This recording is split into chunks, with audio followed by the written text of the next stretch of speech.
Tiffani, and this is Tiffani. Hi.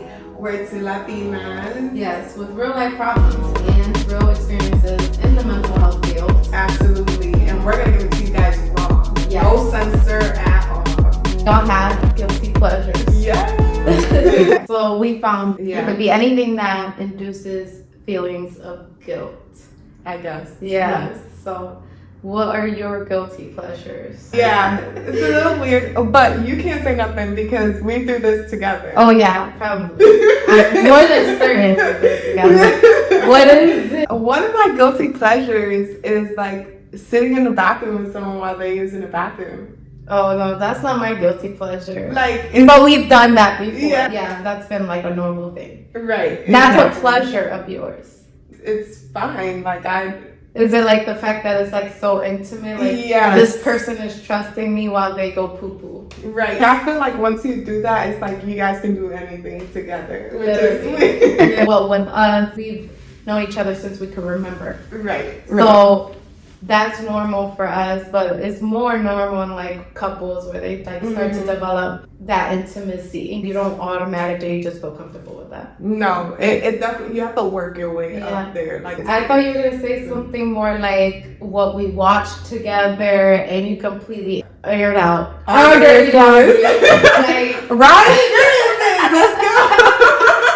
I was like, that was we watched like when we were teenagers watching freaking those reality shows. That was next. That's the one, like, we would binge watch that, or I always could have said that, but no, you just I just went right. I went for the headshot. I'm not even mad at it. I'm not even gonna lie. Yes, that is something we've done. We still do, not as much as we used to before, guys. But we because we were roommates. We Yes. lived together, like, in different times of our lives. So Yeah, we were always together, and we grew up together. We were able to like just be so intimate like that. Where no judgment. No, we just no, not at all. Exactly. We just like, hey, what's up? Like, hey, what's up? What do you want for dinner? And we come into each other's face, and that was okay for us. But you guys are gonna find out a lot about our relationship because it's been through different phases,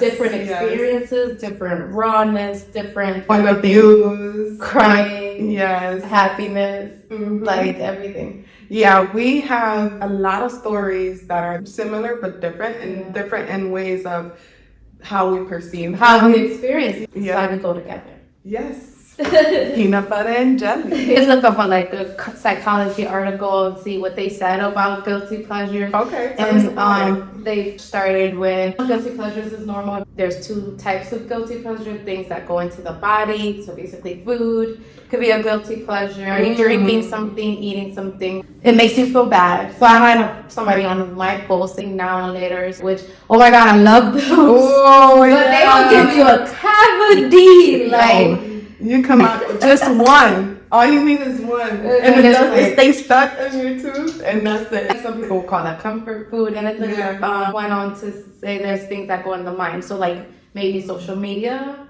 I definitely have a guilty pleasure with certain things on social media. I'm like, why am I watching this? So I'm gonna give you a little one that Carlos actually told me about myself. Pointed it out this week, and it so happened to be a great time to point it out. Documentaries could be my guilty pleasure. Oh yeah, like I fucking watched too many documentaries in my head. Be like all in itself, true crime documentaries, but like even if it's like UFO sightings, spirituality documentaries, I go into those and I'm like really interested in it. That can also cause like some paranoia, anxiety or paranoia. If you go into it with an obsession, that's what the article was saying. It's like you need to like separate the obsessive parts and learn how to go into a guilty pleasure with just the idea that it's just an entertainment, it's just something that I want to do, as opposed to going into it as like this is a obsession. Right. My guilty pleasure is the documentaries, but then on social media,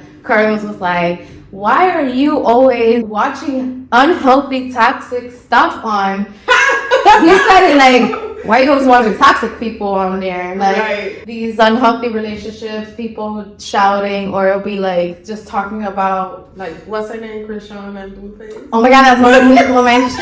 And I'd be like, I could be watching it like, these people need help. Like, but it's more interesting to see how almost delusional they are. So And you're more of like psychoanalyzing. the whole thing, the whole Yes, time. yes. The whole time I'm just like analyzing them, like, poor baby. Even with Krishan, she's younger, so I'm like, that's a baby that needs saving, and I don't know who's gonna do it. But Yeah.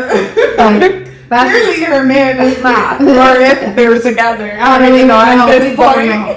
I do watch like very toxic stuff on social media, Yeah. and it's more like from a psycho-analyzing point of view. The same thing with true crime documentaries. I know, we were obsessed with Law and Order. Yeah. SVU. And then Right. the guy that did the psychoanalyzing, you were more obsessed with it. That's what I was saying.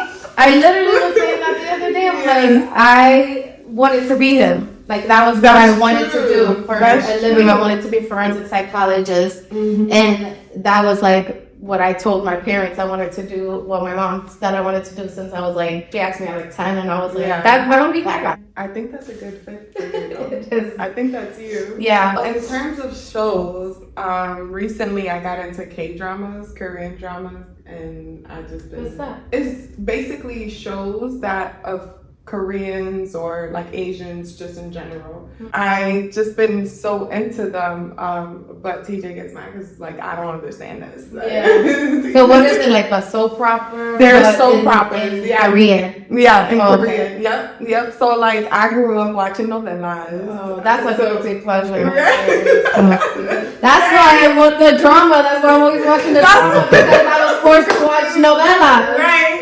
Like, why am I watching this? I can't. Why is she slapping her man? Right. Like, ooh, that gotta hurt. Like, and then the timing was always bad with the sound effect. It was like, it was never on point. I've been into the K-dramas lately, and I've always liked romantic comedies. Like, yeah. especially anything J-Lo. She has some good romantic comedies. Yes. You Yes. should definitely do it. She's been improving a lot in her acting. Even in Enough, that was a while ago, and she did really good. She did really good. Yeah. Yes. So I don't think she was a bad actress. I mean, I think No. like maybe overused her in certain roles because Maybe. there's a lot of roles that she played that was like it just doesn't fit for her type of thing. Mhm. But what did our people say about So guilty pleasure? we got some responses from our guilty pleasure host, being comparison. So when I looked that up, because I didn't know what that is. I didn't know Compersion? either I think until it's we- compersion. Compersion, yeah. So, it's definitely compersion. When I looked it up, it was like the pleasure you get into seeing somebody get something. Yeah. Like, so if I see you getting like a brand new car, it's my excitement of you finding pleasure in that thing. In that. That's what I got. So the one that I read, it says that you're not jealous of your partner if they're like flirting with someone and they're receiving pleasure from that other person. And it could be as simple as flirting or like, hugging them or like, just being extra friendly. We don't like extra friendly guys. But I would say, I do get a pleasure out of seeing women look at my man and be like, just see him, like, because he's a cute dad, so he just does dad stuff in the amusement park. We might split up. You go take this kid, I take this kid, and there might be a girl that thinks he's just a single dad in line with his kid, and then they might be like, oh, so cute, and then they might even talk to him. And I know what they're trying to see. They're trying to see if there's any woman maybe in the area that he is with or whatever. And I find enjoyment in that. I'm like, yeah, I got something. Right. I got something. So yes, of course, if he was ugly, then I would probably expect nobody to holler at him. Right. He's not ugly, so and there's a reason why I chose him. So of course, like I find pleasure in that part. Like if somebody's like looking at me, I'm okay with that. Right. But him And better not. No. I really find the pleasure in maybe seeing that he's getting some attention. Right. Okay.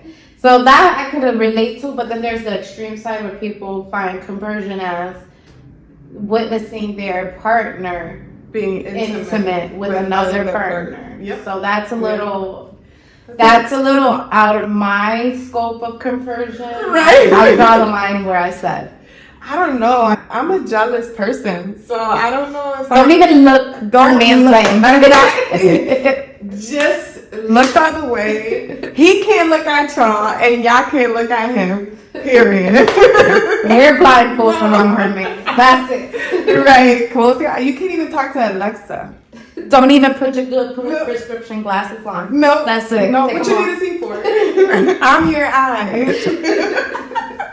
That's her guilty pleasure too. Yes. Being toxic, for sure. That was a good one. I even looked it up because I didn't know. Maybe that's what swingers are all about. Yeah, I think they probably have a sense of conversion. That would have to be a part of it. Like classical music, especially Queen and David Bowie. Oh yeah. Yeah. I think it's Bowie, but Bowie, yeah. David Bowie's pretty good. Yeah. I've heard a few of those. And then we got some weirdos that they said you. No, they said You? Yeah, you, like me. Yes. Like me. And of course I feel guilty. I don't know, but they definitely got blocked. They tried. And yes, buying things I couldn't buy when I was a kid. Oh, okay. That's I definitely get that. Yeah. I get that. Pop music, cigars, tequila, Scorpios, oh Lord. And trying new things. Soda, and one said telling people no. Oh, so somebody finds enjoyment out of telling people no. Yes. I want to channel their energy. Sometimes I just like channel that because How can you get there? it's a no for you. You get a no. You get a no. No, thank you. Those are good ones, but a lot of those can be unhealthy, like tequila, Scorpios. Listen, Scorpios are bomb. Okay. Yeah, Scorpio here, obviously. Yeah. Food is like, what you talked about earlier. yeah, it's just you can overindulge and that can be very unhealthy. I can definitely relate to soda, guys. I try so hard not to drink it. I mean, I think I do a really good job not drinking it as much. Coca-Cola is definitely my favorite, and it's hard. It's hard when you grow up on it as a normal thing and then you have to switch to not having it. My mom tells me I've been drinking soda since I was like 2.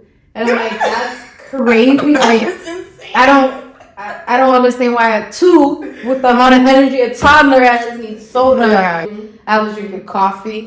So like, I definitely was drinking coffee. Very young. It's harder to get off if you've been just thinking it's normal. Right. Like with generally you have soda. Right. Which is why we need to be mindful. Separate our minds, like you were saying earlier, separate our minds from the actual act. Yeah. Or our feelings. Right? The other thing that I had was I've been reading James Clear book, Atomic Habits, and it talked about a lot of things that you can overindulge in. I mean, you have a relationship with it and you're spending a great deal of time with it. Right. And it has feelings of guilt, then it might be your chance to kind of reflect on that and say, okay, is this a bad habit? Right? So the Atomic Habits book is mainly about like changing bad habits into good habits. The secret to self-control is changing the environment in a disciplined way where you create like a step of removing the cues and place yourself in an environment where you make the bad habits invisible. Okay, I get it, but that also sounds like avoidant. It could be. Yeah, it could be avoided. One thing that he did say is like creating a habit and the positive habit right after. I try to create the habit to not look at my phone. Yeah. But then I use my alarm clock on my phone, so I still end up looking at my phone. Yeah. And that's the first thing you do that's the first thing I do when I wake up, which is not a good habit, guys. It's not a bad habit to look at your phone for an alarm clock, But then that's where you have to. But when I go to provide- social media right. from the alarm That's clock, when it is. So that's when it creating is. that discipline to say, okay, once I have the alarm clock set, what is the next step? I know my next step because I do have it planned, right? Yeah. I'm trying to actively not do it, but like once I'm up, just put my phone back down and really just start the day. Yeah. Not even worry about the time, because even then, like if I'm waking up, I have several alarms. I'm Yeah. not gonna lie. So if Exactly. I'm waking up in the first alarm and I'm like, okay, I'm actually not tired. I have right? my alarms too. Yeah. That's up. Right. Right. I had to start preparing myself and saying, in my head, I don't have any alarms but my first one. So you know what? I tell myself I only have till 6 o'clock to sleep, and I've been telling myself that for some like a while now. And it's actually been working. Like it's been like I wake up at 6 even on days that I don't want to wake up. Right. At 6. Yeah. Yeah. So that's like creating like that self-control in your brain to be able to say, this is a cue. So I'm already used to this cue of right after doing this, like right after snoozing, I just go right back to sleep. But how about if you set it up where like right after snoozing, wake up, you do something, like you even stay up, Right. and just maybe meditate. You at least Right. get up, and that So- that would be like changing that habit. And what I've been trying to replace my social media with is just waking up and going straight to prayer. So Yeah. like meditation, Right. prayer is really good. I would say the gem of the day is probably, try to like get a little bit better each day if you feel really guilty about doing something or overindulging in something. Not everything is bad and not everything is good, but definitely self-control is very important.